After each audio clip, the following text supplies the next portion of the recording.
যে তোমায় পেয়ে অন্যকে ভুলে যায়, সে তোমার থেকে ভালো আরেকজনকে পেলে তোমাকেও ভুলে যাবে। কারণ সে কাউকে ভালোবাসে না, সে শুধু সবার মাঝে নিজের স্বার্থ খোঁজে। জীবনে পারফেক্ট মানুষের চেয়ে পার্মানেন্ট মানুষ থাকাটা জরুরি। একজন সুন্দর মানুষের থেকেও একজন লয়াল মানুষ থাকা বেশি সৌভাগ্যের। সবাই বলে ভালোবাসা দিলে ভালোবাসা পাবে, আর সম্মান দিলে সম্মান পাবে। আসলে এই কথাগুলো শুনতে ভালো লাগে। বাস্তবে ভালোবাসা দিলে সস্তা ভাবে, সম্মান দিলে বোকা ভাবে। যে তোমাকে অবহেলা করে তাকে এড়িয়ে চলো, কারণ সে যতবার সুযোগ পাবে ততবারই তোমাকে অবহেলা করবে। কখনো কারোর প্রতি ভালোবাসার কারণে তাকে অতিরিক্ত মূল্য দিও না, নইলে দেখতে পাবে সময়ের চক্রে তার কাছে তুমিই হচ্ছ সবচেয়ে সস্তা। কারোর প্রতি মায়ায় ডুবে যেও না। মানুষ অতিথি পাখির মতো আসবে আর নিজের ইচ্ছে মতো উড়ে চলে যাবে। প্রতিবাদ না করে বোবা হয়ে থাকো, দেখবে তোমার মতো ভালো পৃথিবীতে দ্বিতীয় কেউ নেই। প্রতিবাদ করে দেখো, তোমার মতো জঘন্য খারাপ মানুষ পৃথিবীতে আর খুঁজে পাওয়া যাবে না। প্রতিটা মানুষের বদলে যাওয়ার পেছনে একটি করে গল্প থাকে, কারোর সুখের আবার কারোর কষ্টের। অল্প বয়সে কাউকে পাওয়ার আশায় নিজের জীবন নষ্ট করো না। তুমি নিজের মতো করে তোমার জীবন সাজাও, সময় বলে দেবে তুমি কার হবে আর কে তোমার হবে। কেউ চেয়েও পায় না, আর কেউ পেয়েও তার গুরুত্ব বোঝে না। কারোর কাছে অবহেলার পাত্র হওয়ার চেয়ে তার জীবন থেকে চিরকালের জন্য সরে যাওয়াটা অনেক ভালো। কথা যদি রাখতে পারো তবেই কথা দাও। কিছু সময়ের জন্য মন রাখার মতো কথা না দেওয়াই ভালো। মানসিক যন্ত্রণা অনেকটা ক্যান্সারের মতো, জীবনটাকে একটু একটু করে নিঃশেষ করে দেয়।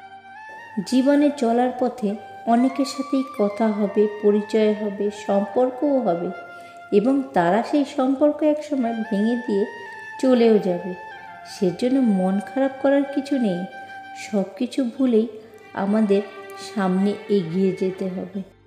কেউ যদি তোমাকে শুধু তার প্রয়োজনের সময় স্মরণ করে, তাহলে তাকে ভুল বুঝো না। কেননা তুমি তার জীবনে সেই আলো যা শুধু অন্ধকারেই দেখা দেয়। কেউ ছেড়ে যাওয়ার প্রথম সংকেত হলো অবজ্ঞা করা। আপনার বয়ফ্রেন্ড অথবা গার্লফ্রেন্ড কি আপনাকে অবজ্ঞা করা শুরু করেছেন? আপনার ফোন ধরছেন না, হয়তো কোনো অসুবিধা না থাকা সত্ত্বেও তিনি আপনার মেসেজের উত্তর দিচ্ছেন না। আপনি দেখা করতে চাইলেই তিনি সময় দিতে পারছেন না, নানা অজুহাতে আপনার সঙ্গে দূরত্ব তৈরি করার চেষ্টা করছেন। এরকম কোনো লক্ষণ দেখলেই আপনি সতর্ক হন। প্রেমিক বা প্রেমিকার সঙ্গে কমিউনিকেট করুন। দুজনে সরাসরি এই বিষয় নিয়ে আলোচনা করুন। সোনা রাখার জন্য লকার পাওয়া যায়, টাকা রাখার জন্য ব্যাংক পাওয়া যায়, কিন্তু এখানে কথা দিয়ে কথা রাখার মতো মানুষ পাওয়া যায় না। সম্পর্কের মধ্যে যখন জেদ চলে আসে, তখন জিতে যায় দুজনেই, শুধু হেরে যায় সম্পর্কটা। আপনি সফল হলে আপনার ছেঁড়া কাপড় পরাটা হবে ইতিহাস, আর আপনি ব্যর্থ হলে আপনার দামি কাপড় পরাটা হবে উপহাস। নিজের কষ্টগুলো যখনই কাউকে দেখাতে শুরু করবে, তখনই সে তোমার সুযোগ নেওয়ার চেষ্টা করবে। জীবনে এমন একজন মানুষ খুব প্রয়োজন, সে শুধু সুখেই নয়, দুঃখের সময়ও পাশে থাকবে। 3টি সুন্দর ঘটনা। নাম্বার 1, একদিন সব গ্রামবাসী মিলে সিদ্ধান্ত নিল যে তারা বৃষ্টির জন্য দোয়া করবে। কেবল একটি ছেলে ছাতা সহ এলো, এটাই বিশ্বাস। 2, আপনি যখন কোনো শিশুকে শূন্যে ছুঁড়ে খেলা করবেন, সে তখন হাসতে থাকে, কারণ সে জানে আপনি তাকে আবারও ধরে ফেলবেন। এটা হলো ভরসা। নাম্বার 3, প্রতি রাতে আমরা যখন ঘুমাতে যাই, কোনো নিশ্চয়তা নেই যে আমরা পরের দিন আবার জেগে উঠতে পারবো। তবুও আমরা পরের দিনের জন্য অ্যালার্ম দিয়ে রাখি। এটাই হলো আশা। সত্য অনেকটা অপারেশনের মতো, প্রথমে ব্যথা লাগলেও রোগ মুক্তি ঘটে।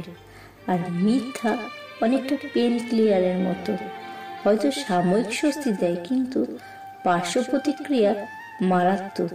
শিক্ষিত মানুষের অভাব নেই পৃথিবীতে, কিন্তু এই পৃথিবীতে শিক্ষিত বিবেকের বড্ড অভাব। পৃথিবীতে ভুল বোঝার জন্য অনেকেই আছে, কিন্তু পরিস্থিতি বোঝার জন্য কেউ নেই। রিলেশনের প্রথম দিকে মানুষ জীবন দিতে পারে, কিন্তু একটু পুরনো হলে সময়টাও দিতে পারে না। আজকালকার দিনে অর্থ আর স্বার্থ ছাড়া কেউ কারোর কাছে আসে না। অর্থ শেষ হলেই ফেলে চলে যায়, আর স্বার্থ হাসিল হলেই দূরে ঠেলে দেয়। সময় খারাপ হলে অনেক কিছুই খারাপ ঘটে, এমনকি যে তোমাকে সবচেয়ে ভালো বোঝে, ভালো জানে, সেও দূরে সরে যায়। জীবনটা এমন এক পর্যায়ে পৌঁছে গেছে যেখানে রাগ করলে কেউ ভাঙাতে আসে না, কেউ কেয়ার করে না। নিজের রাগ নিজেকে ভাঙিয়ে নিজেকে সান্ত্বনা দিতে হয়। একটা মানুষ কখনো তার প্রিয়জনের উপর রাগ করে না, যা করে তা হচ্ছে অভিমান। আর অভিমান কখনো রাগ থেকে হয় না, হয় কিছু না বলা কষ্ট থেকে। কাউকে ভালোবাসার মানে এই নয় যে তাকে তার ইচ্ছের বিরুদ্ধে গিয়ে আষ্টে পৃষ্ঠে বেঁধে রাখা, তার উপর সমস্ত অধিকার বিস্তার করা, বা তাকে নিজস্ব কোনো সিদ্ধান্ত নিতে না দেওয়া। ভালোবাসা হলো সেটাই যেখানে ভালোবাসার মানুষটিকে ভালো রাখার জন্য তাকে স্বাধীনতা দেওয়া হবে, আর সাথে তার মতামতের গুরুত্বও দেওয়া হবে। তাকে নিজের করে না পাওয়া গেলেও সেই মানুষটির জন্য সর্বদা মঙ্গল কামনা থাকবে, তবেই সেই ভালোবাসার পূর্ণতা প্রাপ্তি ঘটবে।